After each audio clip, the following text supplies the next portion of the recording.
Buenas tardes, licenciada. Soy Pamela Muñoz de tercero de bachillerato D y hoy le voy a hablar sobre la generación de capital. Para empezar, una breve introducción.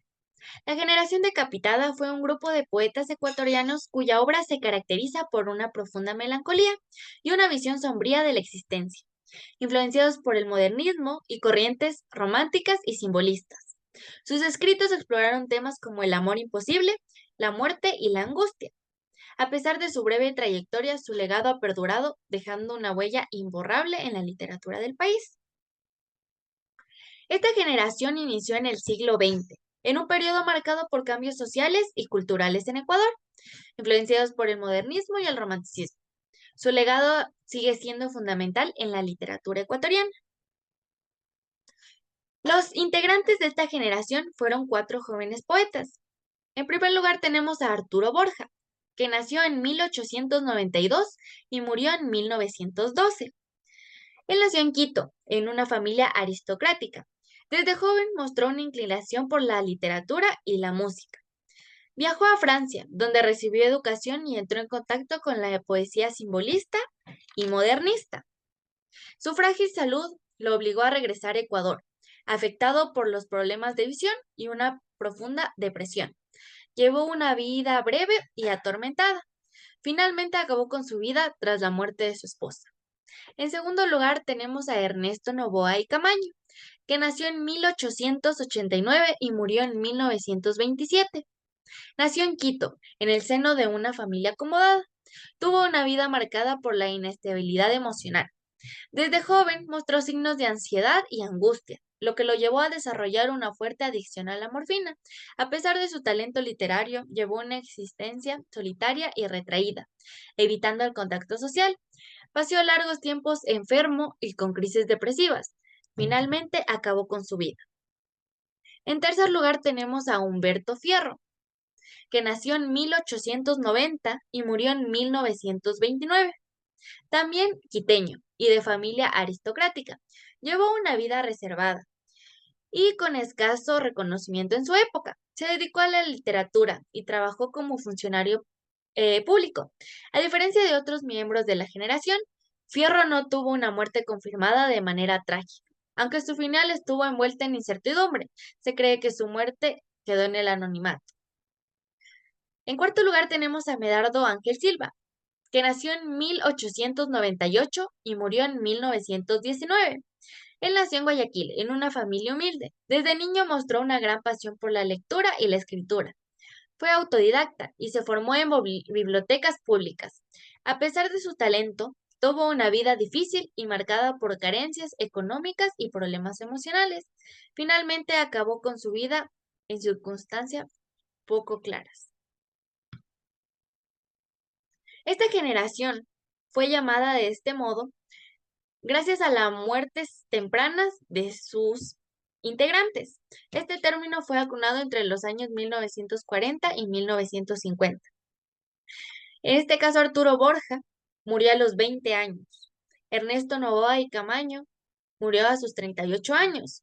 Humberto Fierro murió a sus 39 años. Y Medardo Ángel Silva murió a sus 21 años. Ahora les voy a hablar sobre las características de sus poesías. En primer lugar, las características de la poesía de Arturo Borja se centraron en que eran refinadas y elegantes, con influencias del simbolismo francés y el modernismo. Utilizaba un lenguaje musical con versos armoniosos y melancólicos. Expresaba nostalgia, amor idealizado y tristeza por la fugacidad de la vida. Entre sus obras más importantes está La flauta de Onix, publicada en 1920, Para mí tu recuerdo y Un alma sola, que fueron incluidas en La flauta de Onix. Como segundo lugar tenemos a Ernesto Noboa Camaño. Las características de sus poesías se centraron en la profundamente melancólica y marcada que fueron todos sus poemas, y por la angustia existencial. Él, él expresaba hastio, desesperanza y una obsesión con la muerte. Usaba el lenguaje sofisticado y musical con la influencia del decantenismo europeo.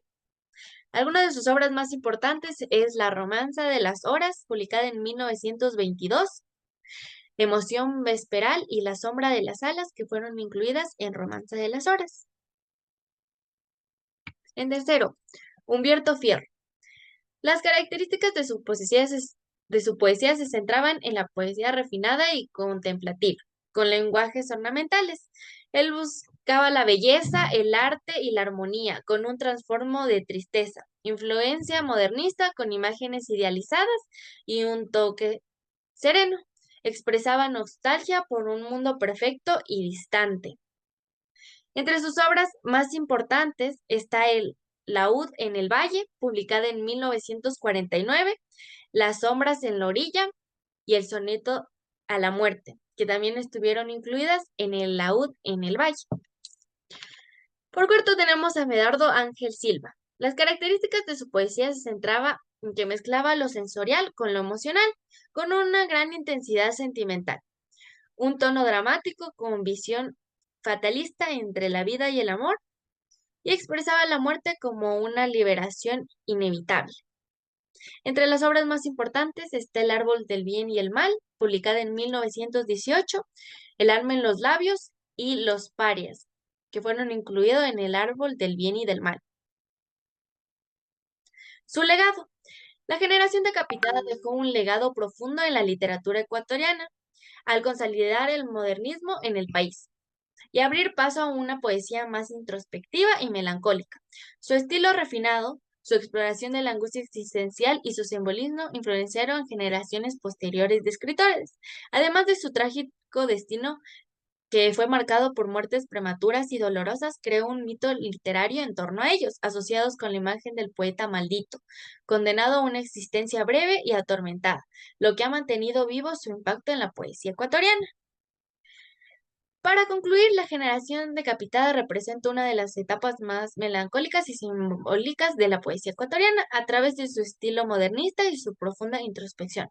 Estos poetas expresaron angustia, fugacidad de la vida y el anhelo de lo inalcanzable. Su trágico destino reforzó el mito de su generación, convirtiéndolos en figuras icónicas en la literatura. A pesar de su corta existencia, su legado sigue vivo, influenciando en la poesía ecuatoriana y manteniendo su lugar en la memoria literaria del país. La información obtenida fue extraída de estas páginas para conocer mejor a la generación decapitada. Gracias.